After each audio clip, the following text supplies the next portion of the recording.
At this point, it's a dream, he said. It's too murky at the moment. It will be tough to pass these bills. Perhaps he didn't mean to.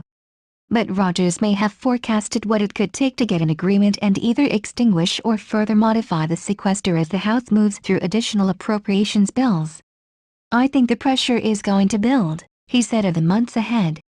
And when the tension rises in the Capitol this summer and the GOP leadership has to yank appropriations bills off the floor because they don't have the votes, or worse yet, face a government shutdown, maybe then there could be a deal.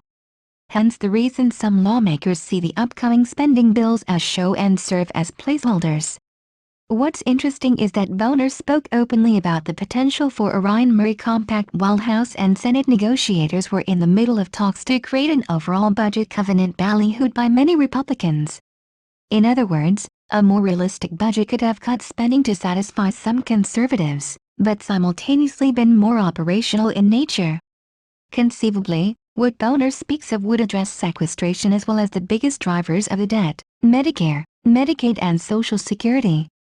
And as Boehner flag Mike Steele asserts, they would need significant buy-in from the Obama administration. Such an arrangement would again foam the fiscal fires, make the pending appropriations bills more realistic, to say nothing of virtually guaranteeing their passage, and eliminate the possibility for a government shutdown this autumn. Some lawmakers think congressional leaders missed their chance with this budget. "Chad, that would be governing," said one House Republican. "If there is any question, the House and Senate are in for a rough patch negotiating spending bills for this year. They need look no further than a hiccup this past week on the first appropriations bill out of the gate, a measure to fund military construction and Veterans Affairs programs, milk and VA, in the vernacular of Capitol Hill."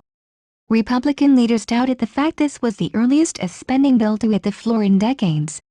The House approved the Plan 255-163. But VA milking is typically one of the least controversial spending bills of the appropriations process. Veterans groups complained about the spending for the Veterans Affairs. Reps.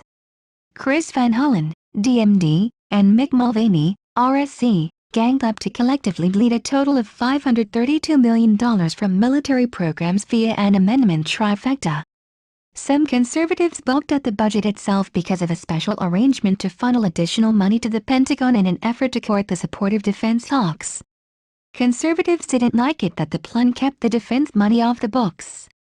As a result, the GOP leadership postponed votes on the milk and VA measure Wednesday night to make sure they could pass the bill Thursday. The Van Hollen-Mulvaney amendments failed and the House okayed milk and VA bill as well as the budget itself. "We'll see my amendments over and over again in appropriation bills," Mulvaney said. "We'll bring those back again and again." One source familiar with the appropriations process noted that bad things could be ahead for more controversial spending bills if a measure as routine as milk and VA hit even a small speed bump. "The Ryan-Murray effort that we had several years ago worked to provide relief," Boehner said at his news conference last week. "That could happen again."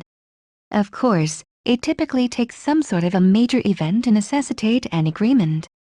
Ryan-Murray followed the government shutdown. As Hal Rogers says, the pressure might build to do something if they hit roadblocks with additional spending measures this summer. Maybe that's why congressional leaders can't force the issue in the current budget just approved by the House and teed up for Senate passage next week. Necessity is the mother of invention. And while the necessity writing is on the wall, the pressure to make a budget agreement a necessity just isn't there yet.